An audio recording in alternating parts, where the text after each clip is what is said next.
All right, stick with me here because what I'm about to tell you sounds exactly like the opening scene of a heavy-duty Hollywood war movie, except it's completely real. It happened last night, and the fallout is so overwhelming that even the experts have had to stop and figure out what the hell just happened. 3:58 a.m. Kursk border. The temperature is so low metal itself is shivering. The kind of cold where your breath fogs up inside the cockpit and disappears before it even thaws.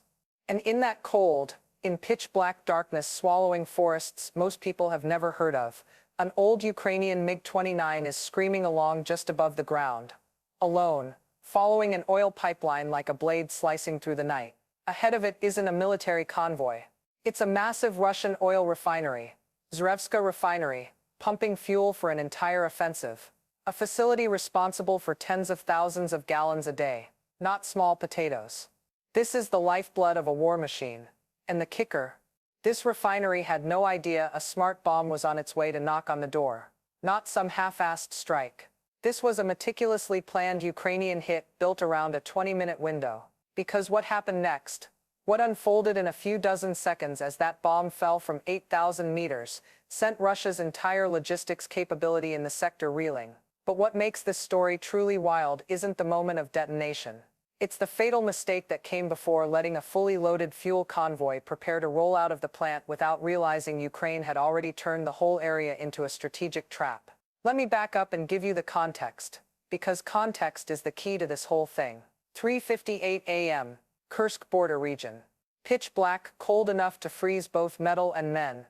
And in that breathless silence, a Ukrainian MiG-29 is skimming the treetops at 150 meters, hauling ass down a forest corridor into Russian territory. Its target, Zhrevska Oil Refinery, one of the last still functioning major refineries in western Russia after weeks of fires, explosions, and drone strikes. See, Russia is ramping up its winter offensive around Kharkiv, Kupiansk. Artillery shells, tanks, armored vehicles, everything runs on fuel. And the supply lines they're relying on, they're getting thinner, more fragile. 3 of the 7 big refineries in the region have already been knocked out or forced offline. That funneled all the pressure onto Zhrevska, a single choke point where Russia's fuel flow depends on keeping the whole offensive from collapsing. Ukrainian intel picked up at 22:40 last night a convoy of 32 fuel tankers fully loaded and sealed, scheduled to roll out the refinery's south gate at 4:20 a.m. That amount of fuel, if it reached the front, would power a massive barrage that could kill hundreds. No time to spin up more drones. No direct NATO involvement. No F-16 escort. If Ukraine wanted to stop that convoy before it melted into Russia's internal road network, they had to do it themselves, right now. In under 20 minutes. You see, war isn't decided by how many tanks or how many shells you fire. It's decided by fuel. If you break the fuel, you break the offensive. That's why before dawn, one Ukrainian pilot who's been flying the same MiG-29 longer than Ukraine has existed as an independent country, was ordered to take off. Fly low. Fly fast. Fly into one of the most heavily radar-covered areas in all of Russia. What he didn't know. Even before he lit the engines, 3 Russian radar systems, an S-400 in Kursk, a Bikum-3 in Stereoskal, and a Torm-2 parked next to the Belgorod industrial zone had already swept his exact flight path. He was flying straight into a layered air defense net any expert would flatly call a kill box. And tonight's mission was not allowed to fail. So here's how one pilot, on one night, ended up flying down the most dangerous radar corridor in Russia, trying to stop a war machine that runs on oil. From 150 meters, the MiG-29 slices along the first treetops in the Belgorod region like a knife skimming the ground, and from a distance you might think it's just a thin shadow slipping through the valley, but inside the cockpit it's a completely different world. There's no romance of the fighter pilot here. Just speed, instinct, and life or death calculations done in thousandths of a second. The pilot hugs the oil pipeline, an industrial artery running like a line on a map, because it follows low terrain, just enough to mask him from ground radar. Power lines and telecom poles flash past the canopy so fast the conscious mind doesn't register them. Only muscle memory and experience do. Below him, forest.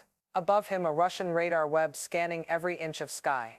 The SPO-15 threat warning lights up with red-yellow strobes flashing like a compass gone insane. It doesn't give range. It doesn't give altitude. It just gives direction and how much attention Russian radar is paying him. And at nearly 900 kilometers per h, you guess radar distance the old-school way, count Mississippi. 3 Mississippi, searching not locked. 2 Mississippi, it's interested. 1 Mississippi, it might be about to shoot. That's how Soviet and now Ukrainian pilots survive low-level runs through air defenses. And right now his SPO-15 is somewhere between 2 Mississippi and 1.5, enough to say all 3 Russian systems have shifted from search to track. S-400 from Kursk, long, heavy, precise sweeps. Biakum-3 from Stereoskal, shorter, sharper, like an electronic needle stabbing the sky. Tor M2 near Shebekino. Fast, close-in, brutal at low altitude. 3 layers, 3 scan patterns, 3 threats. None of them forgive mistakes. He keeps the MiG as low as possible, sometimes just meters off the treetops. 1 wrong pull and the jet clips the forest, and then no radar even needs to shoot him down. But there's another problem. At this altitude, he can't release the hammer bomb. For the guidance to work optimally, for the rocket motor to boost it high before diving onto the target, he needs several thousand meters of altitude. And he doesn't have it. He can't climb now. Climbing means lighting up like a neon sign for dozens of Russian radar antennas. He can only climb at the exact spot, the exact second. Fuel isn't on his side either. Gauge reads 2,300 kilograms. At low level, the 2 RD-33 engines guzzle fuel like freshmen at a frat party. 1 excessive missile break, 1 mistimed afterburner burst, and he won't have enough to make it back across the border. And that's not the last problem. In 8 minutes this low forest corridor ends, opening onto a flat 10-kilometer stretch of open ground before the industrial zone around Zhrevska. On that open ground there are no trees, no parallel pipeline, no valleys for cover. On that open ground, Russian radar will see the full profile of the MiG, not clutter, not a blip, but a big, clear, easy-to-lock target. Time is slipping. 8 minutes, then open sky, then radar, then shooting gallery. What pilots call an area where only one thing is flying, and everything else is guns pointed at it. And the MiG keeps charging forward, hugging the pipeline, clinging to the forest, trying to stay in the dark just long enough to reach the point where the real mission begins. And then, like someone flipped the chaos switch, the SPO-15 goes from sporadic warnings to what every pilot describes the same way, exactly like a McDonald's kitchen at lunch rush. Lights strobe like crazy, strobes fire non-stop, and the tone in his headset snaps from slow beeps to a frantic barrage, like every radar in Western Russia just noticed he exists at the same moment. That means one thing: he's out of the forest and the entire Russian grid is staring right at him. 38 kilometers to the northeast, a number he doesn't see but feels in the scan rate, the S-400 starts narrowing its beam. And let me tell you why that's bad. When an S-400 is searching wide, it's like sweeping a flashlight around a dark room.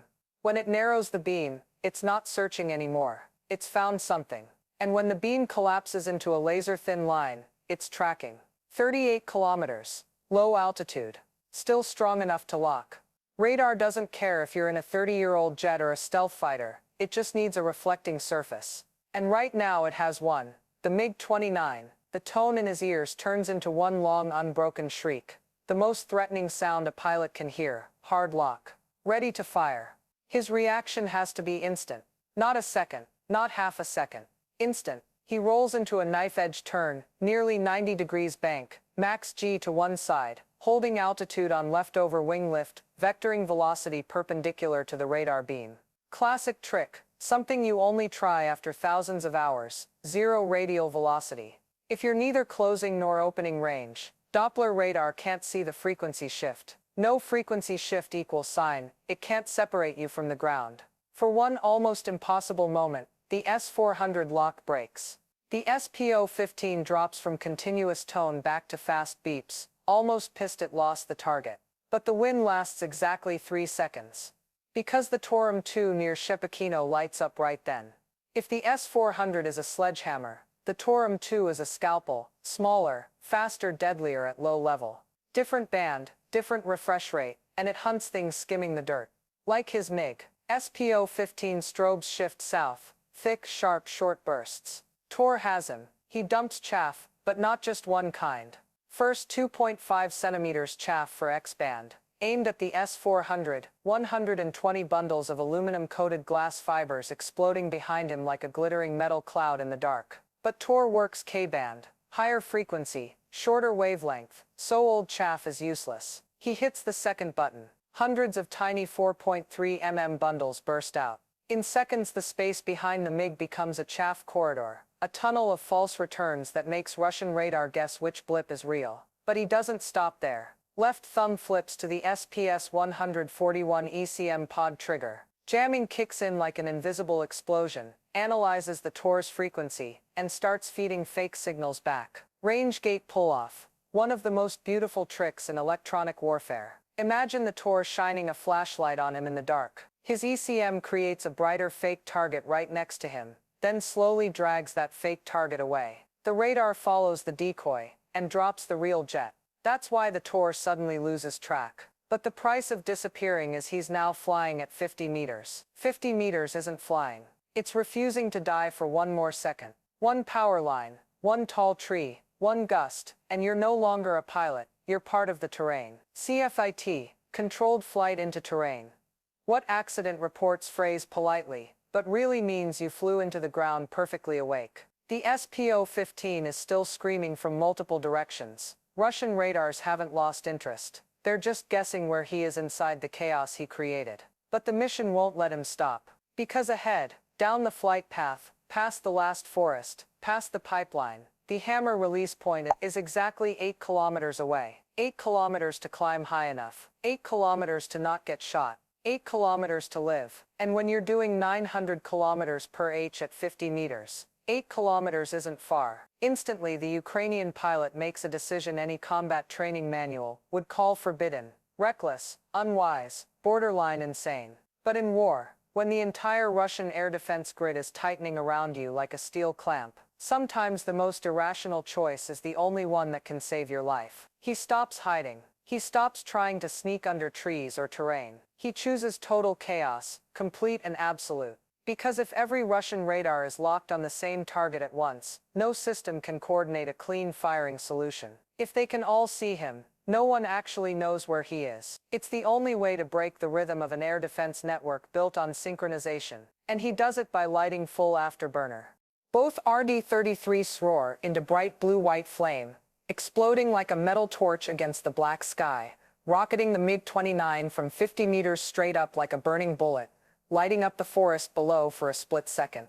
At that instant, every radar within 80 kilometers sees a signal too clear to ignore, a big, hot, fully exposed target with zero stealth. A gift-wrapped kill for any S-400 battery.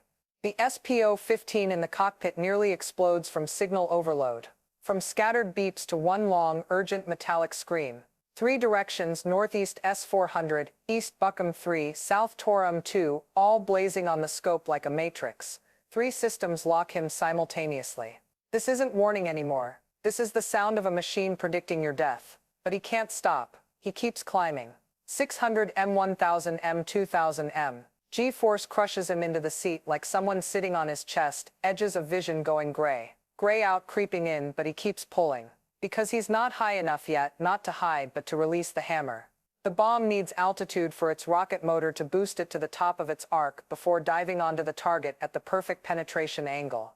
Lower than that and the mission fails. The cracking tower gets scratched. The 32-truck convoy rolls out. The offensive continues. 3000 M, 4000 M. He adds one insanely dangerous move. A barrel roll while still climbing vertically.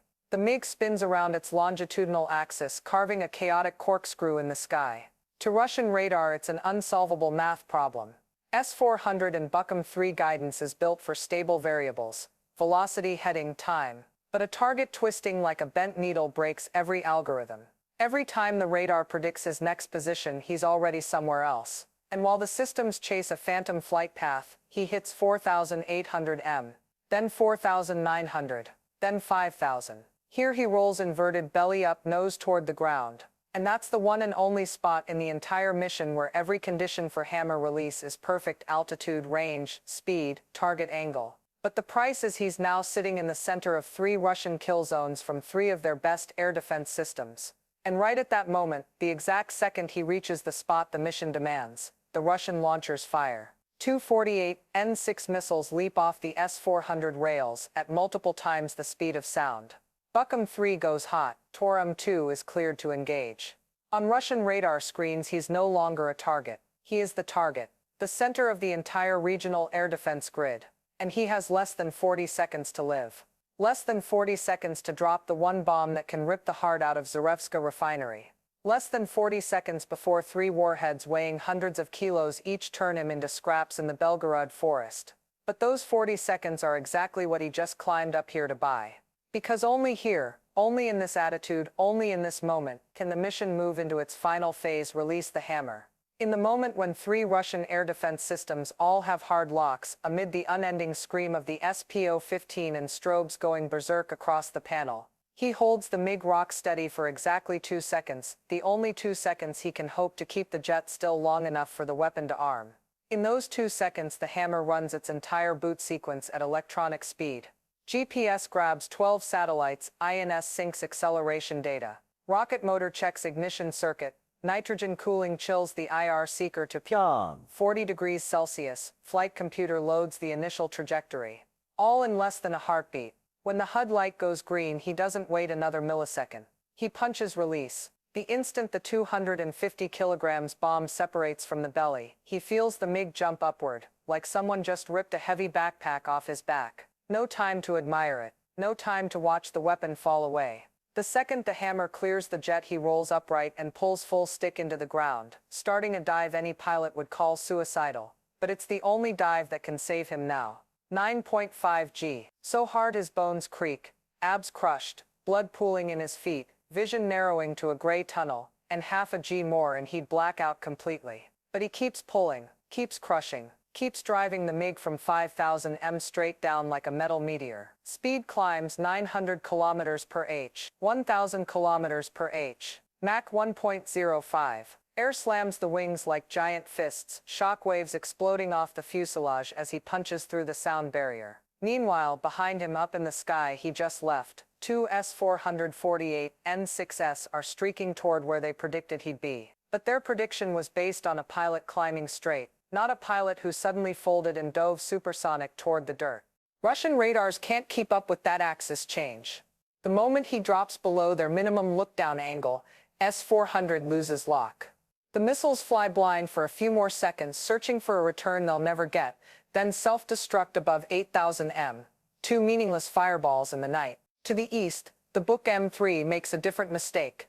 It picks up the infrared signature of the hammer climbing to its apex. And because the bomb can't maneuver, can't jam, can't jink, the Buk's guidance thinks it's the perfect target.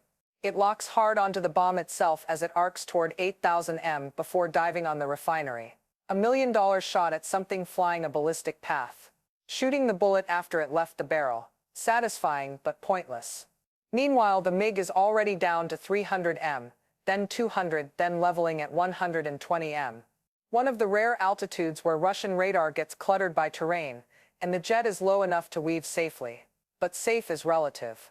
Because when he lit afterburner to climb a few seconds ago, the 2RD-33 drank nearly 400 kilograms of fuel in under half a minute. The gauge is now at a number any pilot hates to see, enough to get home if he flies perfectly, and only if he flies perfectly. No extra maneuvers. No afterburner. No lapse in concentration. No tiny mistakes. Every control input now is like shaving with a razor. One slip and there's no way home. But he keeps flying, threading the MiG over low hills, following the pipeline back toward Ukraine, fast enough to stay off radar, slow enough to nurse fuel, while behind him the hammer finishes its climb and begins its terminal dive toward Zhrevska Refinery, like the hammer of a war god. And here's what I want you to understand. Sometimes a war isn't shifted by a huge battle, not by thousands of soldiers, not by massed artillery. Sometimes one strike can change a campaign. One perfectly placed hit on the enemy's weakest point. One bomb, right target, right moment. And tonight, if this succeeds, it doesn't just destroy a refinery. It can derail Russia's entire winter offensive. It can save thousands from the barrages scheduled for tomorrow. It can shift the axis of the whole campaign. By the time the MiG-29 has vanished from every friendly radar, and all that's left is darkness and a fuel state that would make any pilot hold his breath, the hammer is still on its own cold, steady, almost emotionless journey. After separating, it climbs above 8,000 m, then reactivates all sensors. From up high, the entire Zhrevska refinery appears on the IR seeker like a giant heat map, the cracking tower glowing white-hot like a reactor core. Distillation columns showing as pale yellow fire pillars, the pipeline farms stretching below like hot red arteries, cooling ponds a cold gray blue.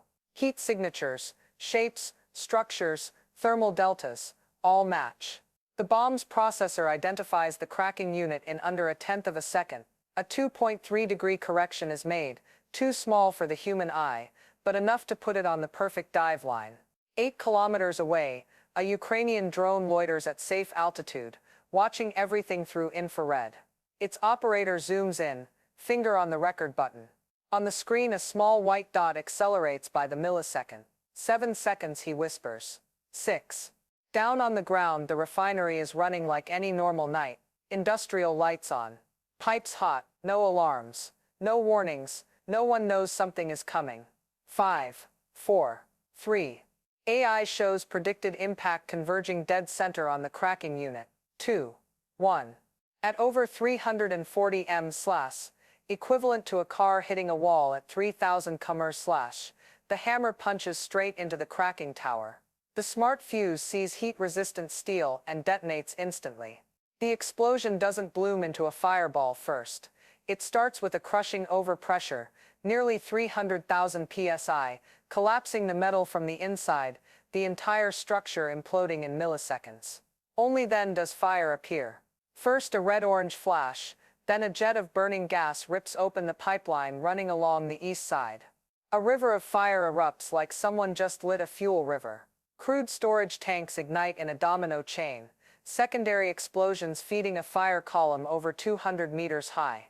The shockwave is so strong, the drone overhead wobbles. Less than 40 seconds. That's all it took for Zhrevska Refinery, one of the last facilities keeping Russia's winter campaign from stalling, to collapse from the inside. And here's the strategic point. Zhrevska accounted for roughly 28% of refining capacity in Russia's entire western cluster. When it's gone, Russian units instantly lose their allocated fuel, forcing them to pull from refineries farther away, Orel, Voronezh, adding 180-240 kilometers to every resupply run. That slows everything. Maneuver speed, fire schedules, logistics tempo, and in war, especially winter war in eastern Ukraine, that delay can be the difference between a successful offensive and a campaign collapse. One bomb, one target, an entire planned barrage for the next day cancelled.